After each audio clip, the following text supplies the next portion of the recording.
ॐ अज्ञानतिमिरान्धस्य ज्ञानञ्जनशलाकया चक्षुरुन्मिलितं येन तस्मै श्रीगुरुवे नमः। श्रीचैतन्यमनोभीष्टं स्थापितं येन भूतले स्वयं रूपः कदा मह्यं ददाति स्वपदान्तिकं। वन्देऽहं श्रीगुरौ श्रीयुतापदकमलं श्रीगुरून् वैष्णवांश्च श्रीरूपं साग्रजातं सहगण ललिता श्री विशाखा सहगण रघुनाथान्वितं तं सजीवं साद्वैतं सावधूतं परिजन सहितं कृष्ण चैतन्य देवं श्री राधा कृष्ण पादान सहगण ललिता श्री विशाखान्वितांश्च। हे कृष्ण करुणा सिंधु दीनबंधु जगतपते गोपेश गोपिका कांत राधा कांत नमस्तुते। तप्त कांचन गौरांगी राधे वृंदावनेश्वरी वृषभानुसुते देवी प्रणमामि हरिप्रिये। वाञ्छां कल्पतरुभ्यश्च कृपा सिन्धुभ्यैव च पतितानां पावनेभ्यो वैष्णवेभ्यो नमो नमः। जय श्री कृष्ण चैतन्य प्रभु नित्यानंद श्री अद्वैत गदाधर श्रीवासादि गौर भक्त वृंदा। हरे कृष्णा कृष्णा कृष्णा हरे हरे हरे राम राम राम हरे हरे। इमं विष्णुपादाय कृष्ण प्रेष्ठाय भूतले श्रीमते भक्ति वेदांत स्वामिन्निति नामिने। नमस्ते सारस्वते देव गौरवाणी प्रचारिणे निर्विशेष शून्यवादी पाश्चात्य देश तारिणे। ओम नमो भगवते वासुदेवाय ओम नमो भगवते वासुदेवाय ओम नमो भगवते वासुदेवाय। श्रीमद् भागवतम कैंटो चौथा अध्याय 28 श्लोक संख्या 62 मतलब कि 62। तो ये पुरंजन और उससे संबंधित जो कथाएं चल रही हैं, आप जानते हैं कि ये पिछले काफ़ी महीनों से हम इसको कर रहे हैं। और ये श्रीमद् भागवत के चौथा कैंटों के अंदर हमने शुरू किया। आप कहिए कि हमने शुरू किया 25 से, तो 25, 26, 27, 28 इस प्रकार से ये चल रहा है। और ये कथा शुरू हुई थी 29, सॉरी, तो 29 भी इसके अंदर आता है। हम इसको भी कर रहे हैं। आपको याद होगा, अगर याद है तो, कि हमने ये जो डिस्कशन है, इस all discussion is between Narad मुनि एंड प्राचीन भरीषद, उनके बीच में है। और ये कंक्लूड होगा फिर 29 में। इसमें नारद मुनि और प्राचीन भरीषद फिर से एक पूरी स्टोरी के माध्यम से उन्होंने समझाया। जीवात्मा के अंदर बहुत अहंकार होने के कारण उसको कोई चीज़ डायरेक्टली बोली जाए तो उसको बड़ा चुभता है, पिंच होता है। इसलिए कई बार ऐसे दृष्टांत मिलते हैं कि आदमी को इनडायरेक्टली बताया जाता है किसी कथा के माध्यम से। तो उसी तरह से यहाँ पे राजा प्राचीन भरीषद को डायरेक्टली नहीं बताया गया था।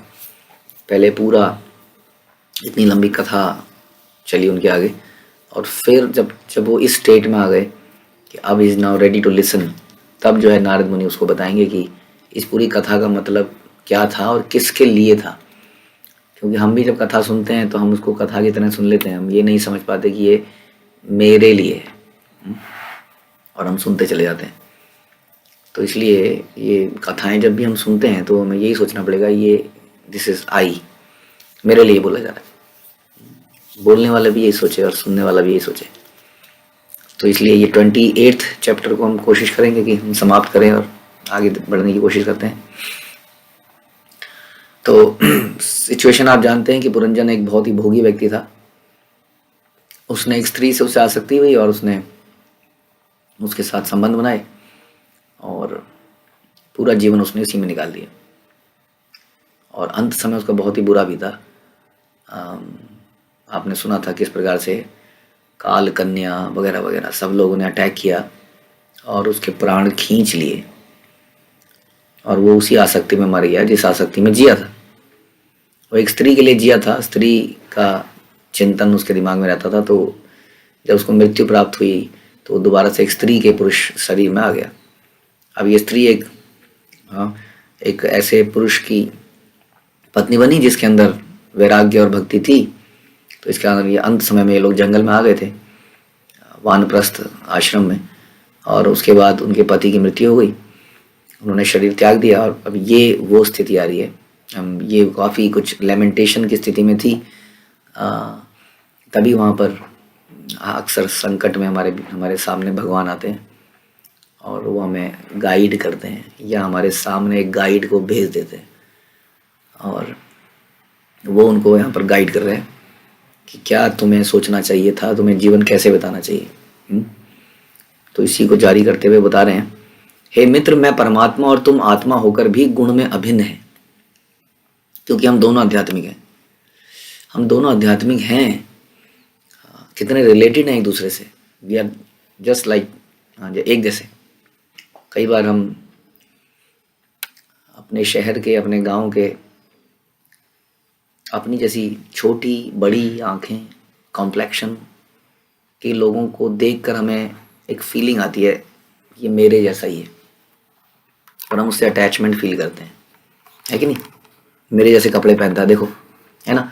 अब यूके के लोग जब यहाँ पे धोती कुर्ता, मतलब नॉन डिवोटीज अगर देखेंगे तो उन्हें कुछ अपनापन सा नहीं लगेगा। एकदम से इंडिया में वो टाई कोट में देखेंगे, हाँ ये इनसे बात कर सकते हैं। और हो सकता है कोई इंडिया का, कोई देहात का व्यक्ति किसी सूट वाले से बात करने में हिचकिचाए, लेकिन धोती कुर्ता वाले से तुरंत बात करना चाहेगा। तो आदमी रिलेट करता है अपने आप को अपनी ही चीज़ों से। लेकिन वास्तविक रिलेशन क्या है, यहाँ भगवान बता रहे हैं कि तुम भी आध्यात्मिक हो और मैं भी आध्यात्मिक हूँ। तुम भी सच्चिदानंद हो, मैं भी सच्चिदानंद हूँ। तुम छोटे हो, मैं बड़ा हूँ।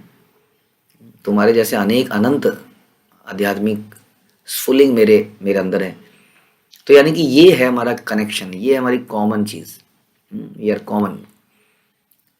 ये अगर हम याद आ जाए हमें तो हम समझ वो कनेक्शन हमारा जो हम संसार में बना लेते हैं ना, धोती वाला, सूट वाला, बिहारी, पंजाबी, वो हम यहाँ से बना सकते हैं। लेकिन क्योंकि हम आत्मा के लेवल पे होते ही नहीं है, इसलिए हम कपड़ों से, रंग से, इन चीज़ों से, जन्मभूमि से आपस में कनेक्शन बनाने का प्रयास करते हैं। ब्लड रिलेशन से, ब्लड भी भौतिक है, इसलिए वो ब्लड का रिलेशन भी भौतिक बन जाता है। आध्यात्मिक चेतना में रहेंगे तो आध्यात्मिक रिलेशन बन पाएंगे। आध्यात्मिक रिलेशन का पर्पस कृष्ण की प्रसन्नता है, अपनी प्रसन्नता कभी भी नहीं है, ध्यान रखिए। क्योंकि हम दोनों आध्यात्मिक है। वास्तव में हे मित्र, तुम मुझसे अपनी स्वाभाविक स्थिति में भी गुणात्मक रूप से भिन्न नहीं हो। गुण में हम दोनों एक जैसे हैं, बिल्कुल। तुम इस विषय पर तनिक विचार करो जरा। भगवान कह रहे हैं, try to understand this common link, common factor between you and me. तब तुम समझ पाओगे कि तुम मुझसे कितने रिलेटेड हो, और तब तुम्हें इस संसार से समझ में आएगा कि ये संसार परमानेंट रहने की जगह नहीं है। जो वास्तव में महान विद्वान है और जिन्हें ज्ञान है, वे तुम में तथा मुझ में कोई गुणात्मक अंतर नहीं पाते। अल्टीमेटली गुण के रूप में हम दोनों एक जैसे ही हैं। जैसे कि आत्मा, यानी कि हम लोग भी कभी मृत्यु, हमें भी मृत्यु प्राप्त नहीं होती, वैसे भगवान भी कभी मृत्यु नहीं करते। इस प्रकार से हम भी बूढ़े नहीं होते, भगवान भी बूढ़े नहीं होते। हम भी आध्यात्मिक जगत में रहने वाले हैं, भगवान भी। लेकिन हम बहुत ही सूक्ष्म हैं, इस कारण अपनी असली पोजीशन को किसी दूसरे के इन्फ्लुएंस में आके भूल जाते हैं। भगवान तथा जीव दोनों ही गुणात्मक रूप से एक हैं। इन दोनों में कोई तथ्यात्मक अंतर नहीं। मायावादी चिंतक बारंबार माया से इसलिए पराजित होते हैं क्योंकि वो सोचते हैं कि परमात्मा और आत्मा में कोई अंतर नहीं है, अथवा परमात्मा ही आत्मा है। परमात्मा है ही नहीं, दोनों एक ही हैं। कहते दोनों अंतर तो नहीं है, तो अंतर नहीं है तो फिर एक ही हो गए। ये गड़बड़ कर देते हैं।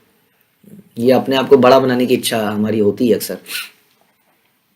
ये गैप को हम जल्दी से जल्दी खत्म करना चाहते हैं। किसी कंपनी में आते हैं तो हम जल्दी से जल्दी सोचते हैं कि किस तरह ऊपर चला जाऊँ, मैनेजमेंट मीटिंग्स में, बोर्ड मीटिंग्स में बैठने लग जाऊँ। वैसे जब भक्ति में आते हैं तो कहते हैं किसी तरह और सीनियर भक्तों की मीटिंग्स में बैठने लग जाऊँ, और ऊपर चला जाऊँ, फिर और ऊपर जीबीसी मीटिंग में बैठने लग जाऊँ। आदमी की इच्छा होती है कि ये जो भेद है, ये जो गैप है, इस गैप को खत्म किया जाए। इसलिए आप संसार में देखेंगे कि यही एक प्रचलन है, कोई गैप नहीं है, कोई अंतर नहीं है।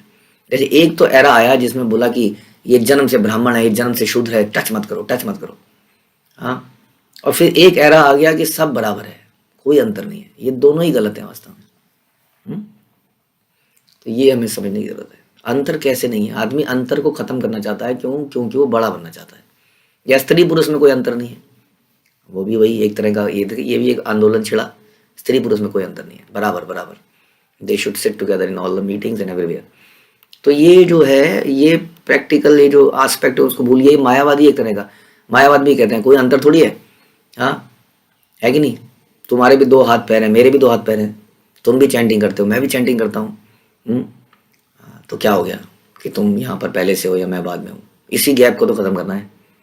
तो आदमी या ऐसे कुछ भी चीज़, आदमी अपने आप को ऊपर बढ़ाने के लिए वो गैप ख़त्म करना चाहता है, क्योंकि वो ऊपर उठना चाहता है।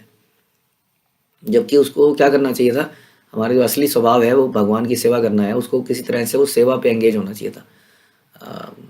और सेवा के लिए ऊपर बड़ा, ऊंची सेवा, नीची सेवा, बड़ी सेवा, छोटी सेवा तो है नहीं। So long you are dedicating yourself in 100%। एक गिलहरी थी जो कि राम सेतु में अपनी तरफ से धूल डाल रही थी। राम जी ने हनुमान जी को ये दर्शाया कि तुम्हारी सेवा हनुमान और इस गिलहरी की सेवा मेरे लिए बराबर है, क्योंकि सेतु बनाना तो मेरा औचित्य ही नहीं, मेरा पर्पस ही नहीं है। ये मैं एक बाण दिखाने पर तो ये एकदम सकपका गया था। समुद्र को तो मैं 2 सेकंड में सुखा सकता हूँ। जब अगस्त मुनि समुद्र को पी सकते हैं तो भगवान के बारे में क्या बोला जाए। तो कहने का मतलब है कि सेवा में बड़ी सेवा छोटी सेवा नहीं हो सकती, सेवा में डेडिकेशन इज द थिंग, कि कौन कितना सरेंडर भाव से डेडिकेटेडली उसको करता है। ठीक है, यानी कि हम ये कहना चाह रहे हैं कि डिफरेंस हमेशा है और हमेशा रहेगा। परमात्मा में और आत्मा में, अलग अलग भक्तों की पोजीशन में, उसको कवर अप करने की कोशिश मत कीजिए। Don't try to become senior बाई, हम इस गैप को ख़त्म करके सीनियर बनने का प्रयास ना करें। कहीं पर भी हमारी ऐसी इच्छाएं आ जाती, नेचुरल है, ये आ जाती, मैं समझ सकता हूँ इसको। आदमी को लगता ही है कि इस दायरे में मैं क्यों नहीं हूँ, इस दायरे में मैं क्यों नहीं हूँ, ऐसा फीलिंग आती है। कांग्रेगेशन में नहीं है, इस्कॉन के फिर एडमिनिस्ट्रेशन में और बहुत जगह आने लगती है, वाई नॉट मी। हाँ, जब यदि मेरे पास सेवा है, देखिए यदि मेरे पास सेवा है, मैं और सेवा करना चाहता हूँ, तो हम बोल सकते हैं और बहुत सेवा मिल सकती है। प्रॉब्लम ये है हम एक पर्टिकुलर चीज़ करना चाहते हैं। somehow everybody wants to be in the meetings, everybody want to be decision making power उसके पास आए, कुछ क्रिएटिविटी उसके पास आए, तो ये चक्कर में गैप खत्म हो जाता है। उसी तरह हम परमात्मा बनने का प्रयास करते हैं, भगवान बनने का प्रयास भी, ऊपर बढ़ते बढ़ते बढ़ते बढ़ते फिर हम भगवान बनते हैं। यही यहाँ पे बताया जा रहा है। ये मायावादी चिंतक क्या कहते हैं कि कोई अंतर तो है नहीं गुणात्मक रूप में, तो फिर क्या अंतर है। वे सोचने में अभी भूल करते हैं कि प्रत्येक वस्तु परमात्मा है, किंतु जो कवयः अर्थात विद्वान है वे तथ्यों से परिचित होते हैं, वैसे भूल नहीं करते।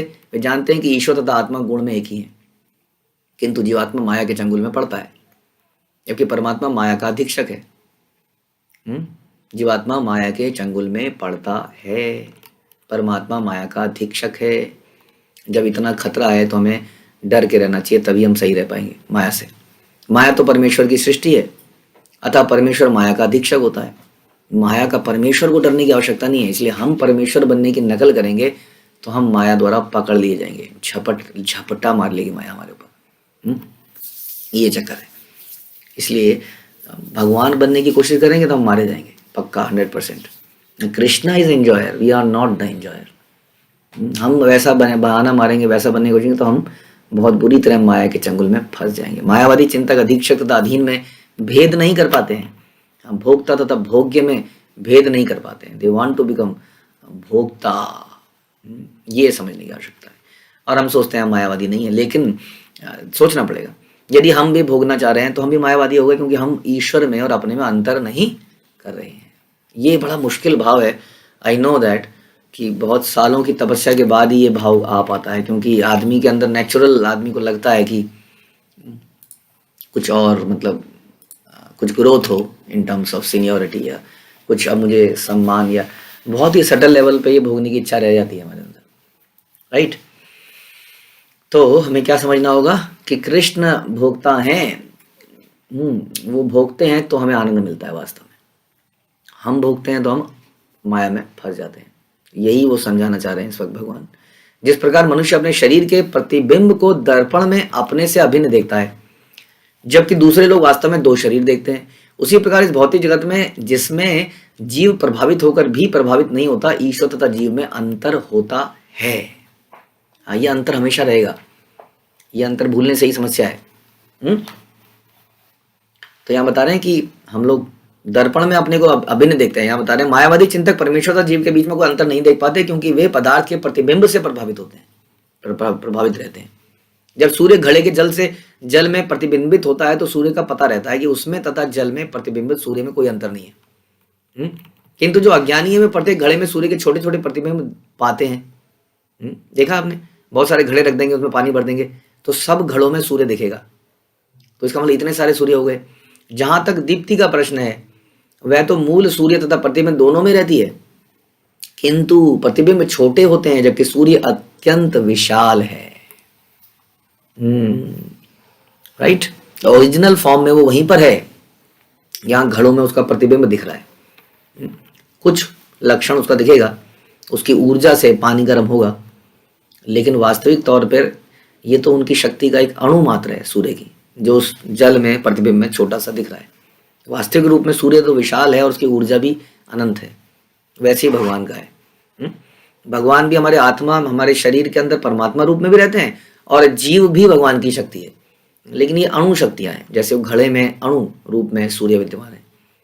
वैष्णव चिंतक इस निष्कर्ष पर पहुंचते हैं कि जीव श्री भगवान के लघु प्रतिरूप हैं। परमेश्वर पूर्ण शक्तिमान और ऐश्वर्यमान है। पिछले श्लोक में भगवान कहते हैं कि मेरे मित्र और तुम और हम अभिन्न है। यह अभिन्नता गुणात्मक है, क्योंकि परमात्मा के लिए यह आवश्यक नहीं जान पड़ा कि वे याद दिलाते कि वे मात्रात्मक रूप में एक नहीं है। ये तो मतलब बट ऑब्वियस है, कहते हैं ना, इसको बताने की आवश्यकता है ही नहीं कि आत्मा और परमात्मा में बहुत अंतर है। मात्रात्मक रूप में एक हो ही नहीं सकते हैं, कभी भी नहीं हो सकते हैं। ऐसा नहीं है कि जीव, जैसे कई परंपराएं ऐसी हैं जहाँ पे ये बोला जाता है कि तपस्या करके शुद्धिकरण का पाके हम भी भगवान बन सकते हैं। ऐसे लोगों से हम मिले हैं स्वयं जो ऐसा मानते हैं। मैं एक जगह पर गया था, वहाँ पे एक व्यक्ति बार बार खड़ा होता था और लेट के प्रणाम करता था, फिर खड़ा होता था, फिर लेट के प्रणाम करता था। ऐसा वो बहुत घंटों से कर रहा था। तो हमने पूछा किसी से, तो उन्होंने यही बताया कि इज ट्राइंग टू, ये तपस्या कर रहे हैं। क्या पर्पस तपस्या का? He will become like God, इतनी तपस्या कर रहे हैं। तो ऐसा हम, ये है भोगने की इच्छा की वजह से होता है, क्योंकि भगवान बड़े लगता है कि ऑलमाइटी, कहीं भी जा सकते हैं, कुछ भी कर सकते हैं, हाँ कैसे भी कर सकते हैं। तो हम वैसा ही बनना चाहते हैं, क्योंकि जनरली हम नियमों से बंधना नहीं चाहते है कि नहीं। आप लोगों के हृदय से देखिए, जब भी हम कुछ नियम बनाते हैं आप लोगों को थोड़ी इरिटेशन सी होती है ना, क्या what is this going on, ये नियम वो नियम।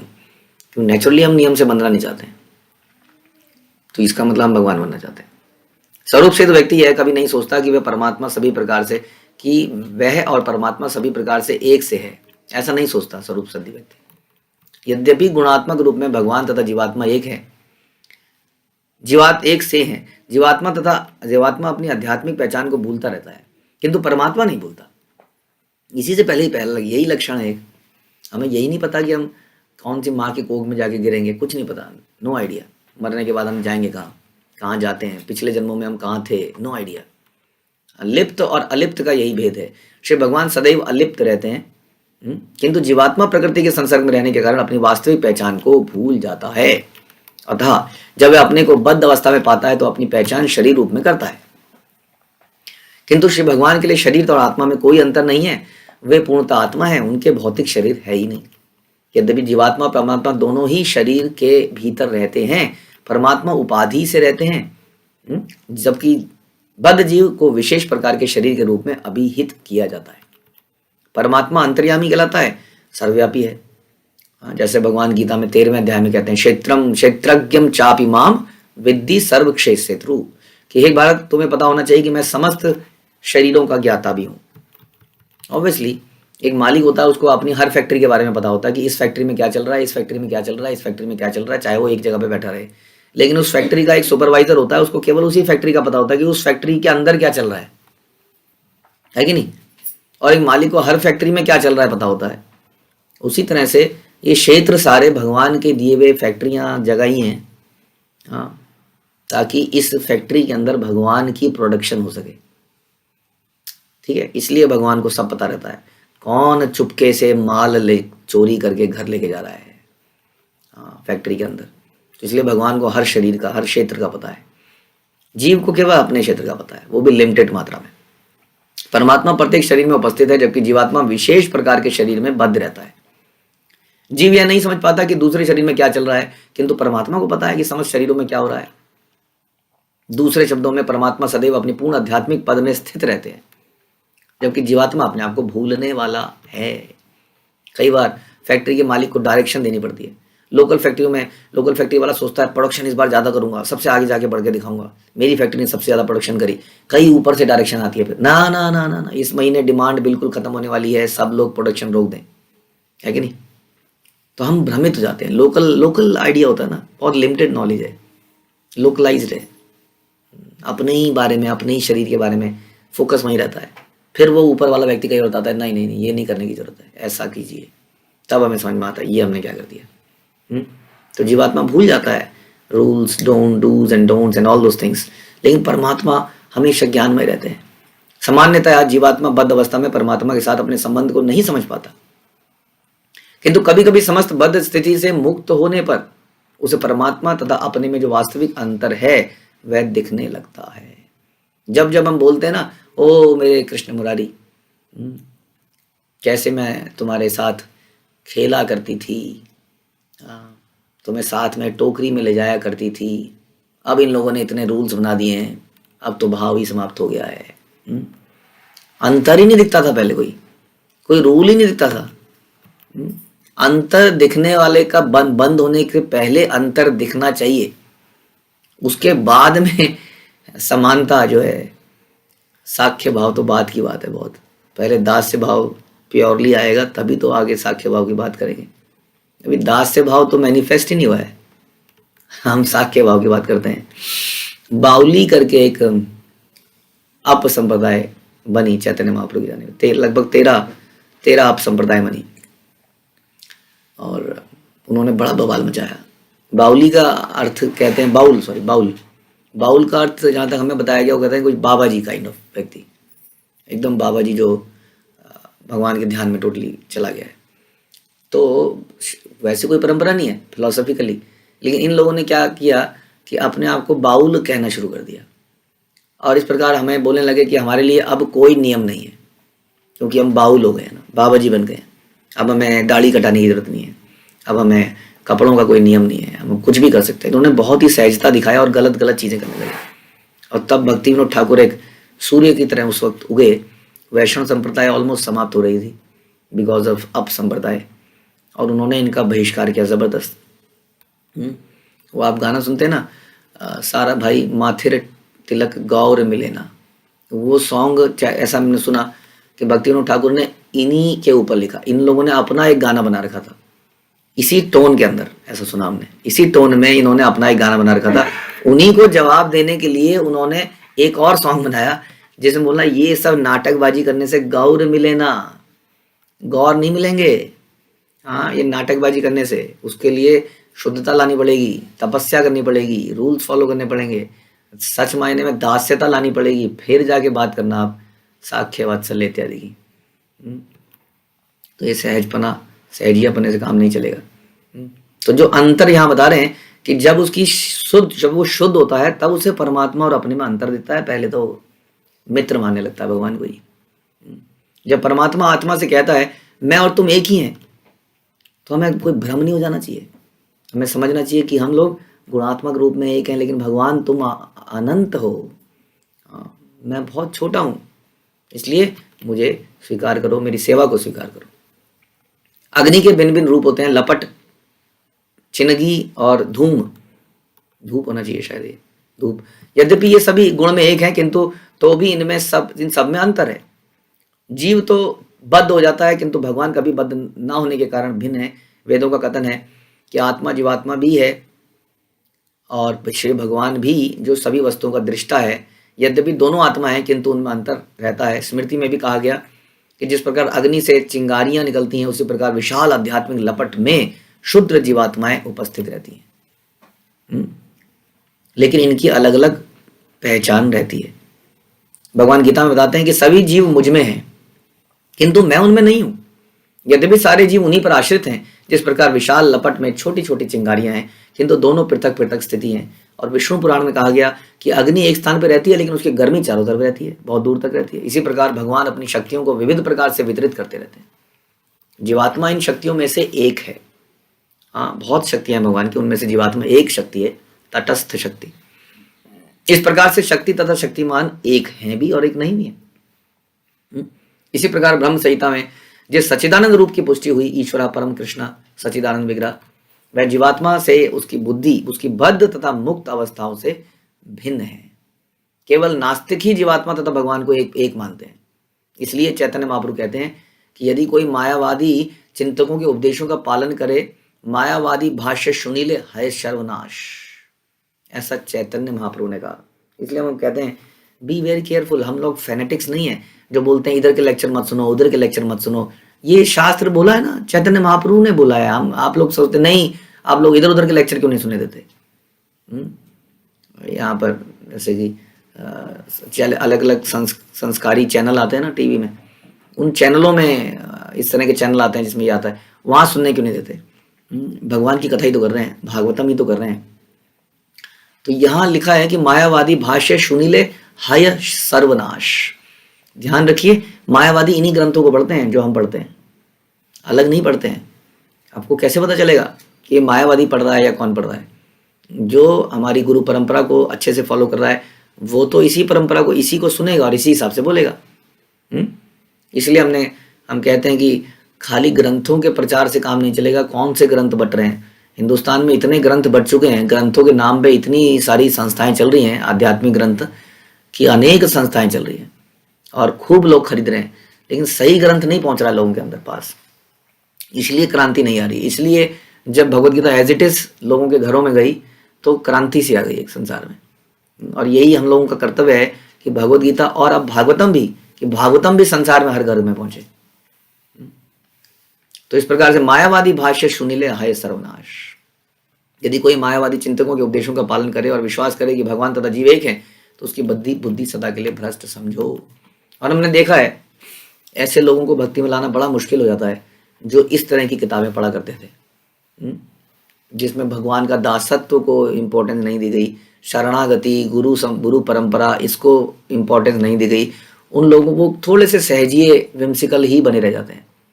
हमने देखा ऐसे लोगों को लाने में बड़ा मुश्किल हो जाता है भक्ति में, बहुत मुश्किल। इससे ज़्यादा हम लोग तमोगुणी रजोगुणी व्यक्तियों को तो ले आते हैं भक्ति में, लेकिन ऐसे वक्तों को नहीं ला पाते क्योंकि वो सहजता में रहना चाहते हैं। उनको लगता है ये नियमों का पालन लोअर लोगों के लिए है, हम इसके ऊपर हैं कि क्या नियम कानून, क्या गुरु, क्या परंपरा, क्या भगवान को ऐसा करो, भोग लगाओ तो ऐसे लगाओ, ये करो तो ये करो। ये सब बकवास है। प्रेम होना चाहिए, प्रेम। अब सोचिए, हमने तो सुना है कि वो जो प्रेम है महाप्रेम, और वो जो भाव वो राधा रानी में मिलता है। हमारे षड गोस्वामी भी अपने आप को मंजरी मानते हैं, सखिया तक नहीं मानते। तो लेकिन हमें प्रेम हो गया है। तो ये बड़ा मुश्किल है एक बार ऐसी किताबों को पढ़कर फिर भक्ति में प्रॉपरली आना। इसलिए हमारा कर्तव्य बनता है कि प्रभुपाद की पुस्तकों का खूब वितरण करें, लोगों को समझाएं कि परंपरा की वैल्यू क्या है, चैतन्य महाप्रभु की वैल्यू क्या है। लोग चैतन्य महाप्रभु को भगवान माने क्योंकि वो लेटेस्ट अवतार है और वो बता रहे हैं कि कलयुग में क्या करना है क्या नहीं करना है। उसको ना मान के इधर उधर की बातें करना इज यूजलेस। केवल चैतन्य महाप्रभु की बातें माने जैसा कि हमारी परंपराओं ने दी है। हम कितने भाग्यशाली हैं कि चैतन्य चरितामृत तो हमारे पास में है, इसके ऊपर श्रील प्रभुपाद की टिप्पणी है, भक्ति विनोद ठाकुर और विश्वनाथ चक्रवर्ती, भक्ति विनोद ठाकुर, भक्ति सिद्धांत सरस्वती, इन लोगों के टिप्पणियों में से निकाल के प्रभुपाद ने इन पुस्तकों को लिखा। इसलिए इन्हीं पुस्तकों को वितरित होना चाहिए पूरे संसार में, क्योंकि ये जो इक्वालिटी है इसको समाप्त कर पाएगा। जो जीवात्मा सोचने लगा है कि वही भगवान है, या जो नियमों के प्रति आसक्त नहीं है लोग, यहाँ पर बता रहे इस प्रकार दोनों हंस हृदय में एक साथ रहते हैं, आत्मा और परमात्मा। जब एक हंस दूसरे को उपदेश देता है तो अपनी स्वाभाविक स्थिति में रहता है। इसका अर्थ है अपनी मूल कृष्ण चेतना को प्राप्त कर लेता है, जिससे उसने भौतिक आसक्ति के कारण खो दिया था। उपदेश मिलने के बाद हमारी चेतना फिर से वहीं पर आती है। जीवात्मा और परमात्मा की उपमा दो हंसों से दी गई है क्योंकि वो निष्कलंक अर्थात श्वेत होते हैं, किंतु इनमें से एक हंस श्रेष्ठ है, दूसरे का उपदेशक है। जबकि निम्न हंस दूसरे से बिछुड़ जाता है और भौतिक सुख के प्रति आकृष्ट हो जाता है, यही उसके पतन का कारण है। किंतु जब वह दूसरे हंस से उपदेश ग्रहण करता है तो उसे अपनी वास्तविक स्थिति का बोध होता है और वह अपनी पूर्ण चेतना को फिर से प्राप्त कर लेता है। श्री भगवान कृष्ण अपने भक्तों को उबारने तथा असुरों को मारने के लिए अवतार लेते हैं। वे भगवत गीता के रूप में अपना उत्कृष्ट उपदेश देते हैं। जीव को भगवान तथा गुरु की कृपा से अपनी स्थिति को समझना होता है, क्योंकि मात्र शैक्षिक योग्यता से भगवत गीता के मूल पाठ को नहीं समझा जा सकता।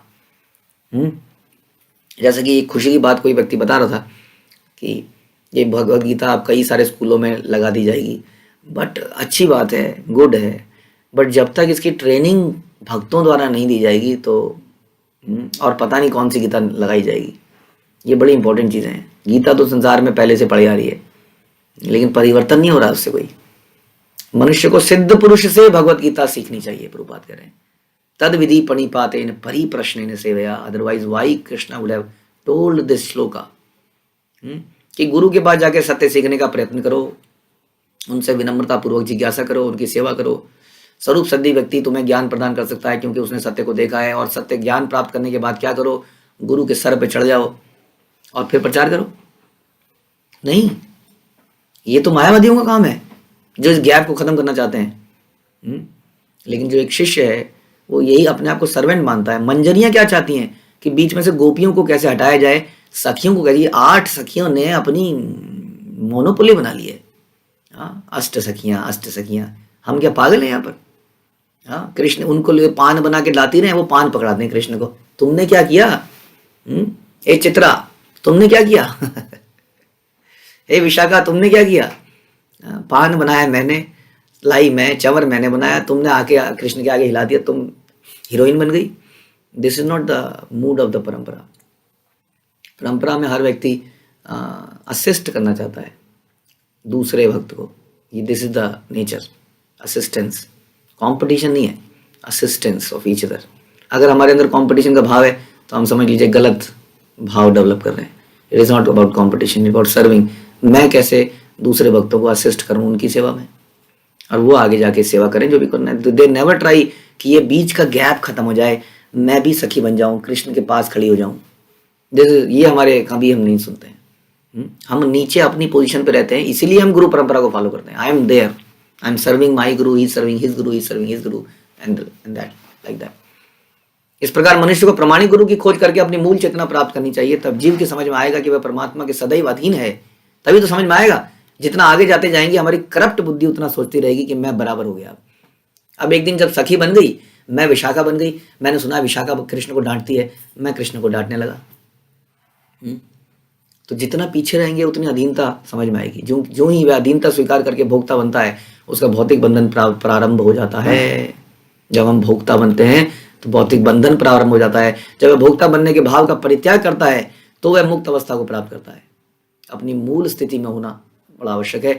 जब वह श्रेष्ठता की मनोवृत्ति को छोड़ देता है कि I am better, I am equal, तो वह अपनी मूल स्थिति को प्राप्त करता है। ये श्रेष्ठता केवल कृष्ण के विषय में मत सोचिए। जैसा मैंने बताया, मंजरियां हमें सोचती हैं हमेशा कि वी आर सर्वेंट्स ऑफ सखी। श्रेष्ठता हर लेवल पे है। श्रेष्ठता की भावना को कैसे त्यागा जाए, यही अहंकार है। तो तद्व विचारेण शब्द भी महत्वपूर्ण है, क्योंकि यह सूचित करता है कि जब जीव अवज्ञावश ईश्वर से विलग हो जाता है तो उसकी वास्तविक चेतना जाती रहती है। केवल कृष्ण तथा गुरु की कृपा से वह अपनी मुक्त अवस्था को प्राप्त कर सकता है। ये श्लोक श्री नारद मुनि द्वारा कहे गए हैं और उनका मूल उद्देश्य है हमारी चेतना को जागृत करना। यद्यपि जीवात्मा और परमात्मा गुणात्मक रूप में एक हैं, किंतु जीवात्मा को परमात्मा के आदेशों का पालन करना होता है। यह मुक्ति की अवस्था है और ये आदेश उसे गुरु परंपरा से मिलते हैं। इसलिए हे राजा प्राचीन बर ही, समस्त कारणों के कारण भगवान, ये नारद मुनि अब वापस आ रहे हैं स्टोरी में, कि समस्त कारणों के कारण भगवान परोक्ष रूप में जाने के लिए विख्यात हैं।